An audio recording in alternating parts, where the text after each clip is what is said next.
નમસ્કાર મિત્રો, જય સ્વામિનારાયણ. ખરી સફળતા ક્યારેય શોરમાં નથી આવતી. એ તો શાંતિમાં જ ઘડાય છે. જ્યારે દુનિયા આરામ કરે છે ત્યારે થોડાક લોકો અભ્યાસ પસંદ કરે છે અને જ્યારે બહાના આપવામાં આવે છે ત્યારે કેટલાક લોકો મહેનત પસંદ કરે છે. જ્યારે લોકો રાત્રે ઊંઘે છે ત્યારે કોઈ પોતાના સપના માટેની તૈયારી કરે છે. સફળ લોકો હંમેશા દેખાડો નથી કરતા, એ તો શાંતિથી જ કામ કરે છે.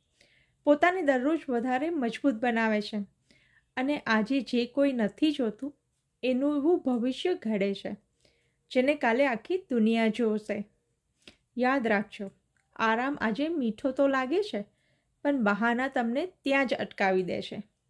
મહેનત આજે મુશ્કેલ લાગે છે પણ એ જ તમને આવતીકાલે અનોખી ઓળખ પણ આપે છે. શાંતિમાં તૈયાર થાઓ. તમારો સમય આવતા જ તમારી સફળતા પોતે બોલશે. તો મિત્રો, આજે જ કાર્ય સારું ચાલુ કરો અને સફળતા તમારી કદમ ચૂમશે. જય સ્વામિનારાયણ.